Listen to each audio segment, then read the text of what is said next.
In this video, I'd like to introduce the nomenclature of carboxylic acid derivatives. After watching the video, you should be able to provide IUPAC-accepted names for acid chlorides, acid anhydrides, carboxylic acid salts, esters, and amides. So let's start with the acyl group.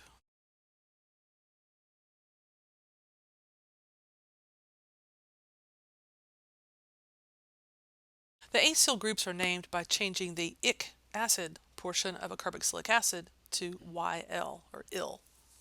This works for IUPAC and for common nomenclature.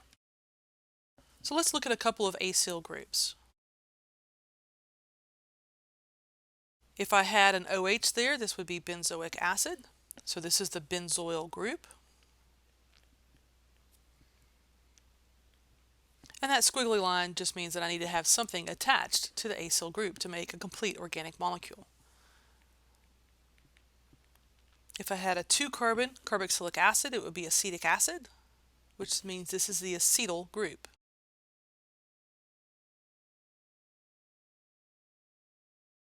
Okay, now that we know what acyl groups are and how to name them, let's jump into the nomenclature of the various functional groups that are carboxylic acid derivatives. Let's start with the acid chlorides.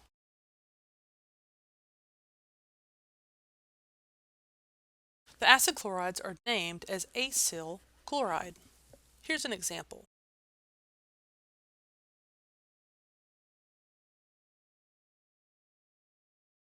This would be propanoyl chloride. It's a 3-carbon acid chloride, which is where the prop comes in, and we have that OYL ending to indicate that it is a carboxylic acid derivative, and this is coming from the name propanoic acid.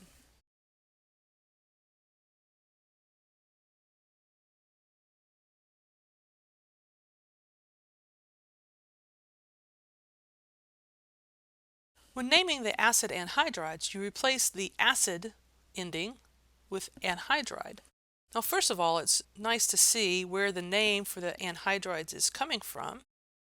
And they're called acid anhydrides because if you take 2 carboxylic acids and you remove water or you dehydrate, you make an anhydride.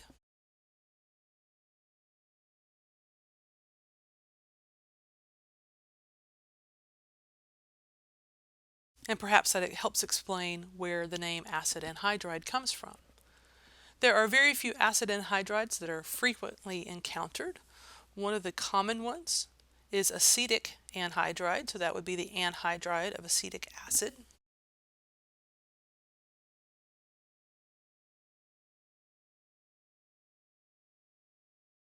And another that's often encountered is maleic anhydride.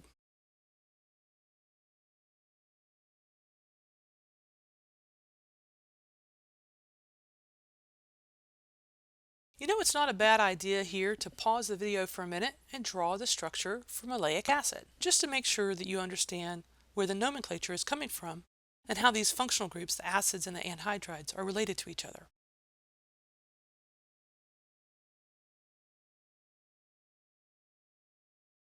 So here's the structure of maleic acid.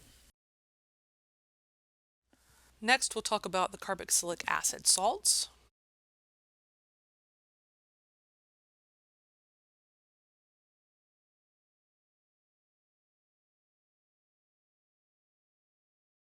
When naming the carboxylic acid salts, the ic portion of the acid name is changed to ate, ATE. For example, we have a 4-carbon carboxylic acid, salt. This is a sodium salt of butanoic acid, so it's sodium butanoate. Please note that there is a space between sodium and butanoate. Now, if you know how to name the salts, then you can know how to name esters, because they are named as the salts are named. So let's look at a butanoate ester.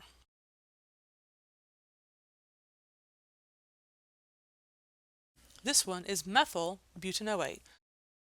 Now, some students do get confused as to how to determine the root. Remember that the root starts at the C double bond O, and I do have a 4-carbon root, and then the methyl is a portion of the molecule attached to the heteroatom. So see if you can give this one a name.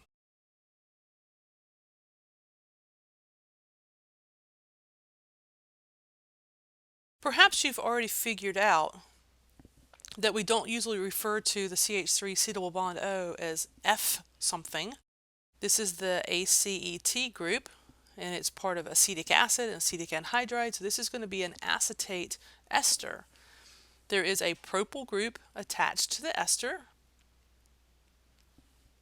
so this one is named as propyl acetate. Technically speaking, you could call it propyl ethanoate, but I've really never seen anyone name it as such. Best to use the common names when you're talking about acetyl groups and acetate. And last, let's take a look at the amides. When naming an amide as a carboxylic acid derivative, you would replace the oic for IUPAC acids or ic for commonly named acids with the word amide. The simplest amide that we can draw would be a 1-carbon amide, and that's this one. So the substitutive name would be methanamide because it's based off methanoic acid.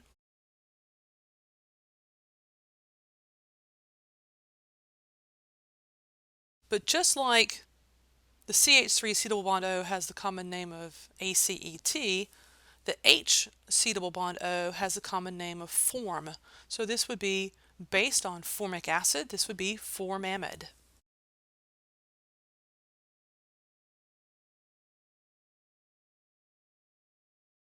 Again, very few people would call it methanamide. Formamide is very commonly used. So let's look at a more complicated example. If there are N-alkyl bonds, those bonds are very clearly specified.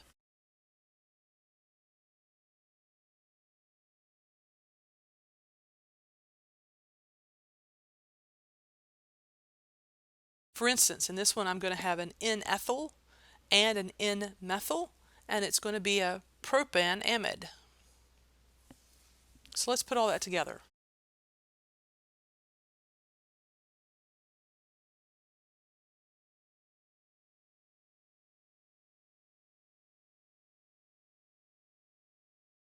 This is N-ethyl, N-methyl, propanamide. Some things worth noting: there are hyphens between the N and the alkyl group. The N-alkyl groups are listed in alphabetical order, so ethyl is before methyl. And there is no space between the alkyl group and the root of the word, the prop. Another amide that we do frequently encounter in the organic lab is this one. This is NN-dimethylformamide.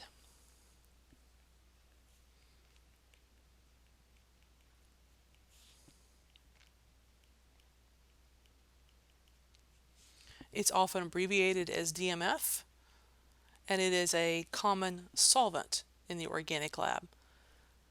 I include this one as an example so that you can see what to do if there are two alkyl groups that are the same attached to the nitrogen of an amide. So in this video, we've introduced the acyl group and acyl group nomenclature. We've also talked about the nomenclature of acid chlorides, acid anhydrides, carboxylic acid salts, esters, and amides.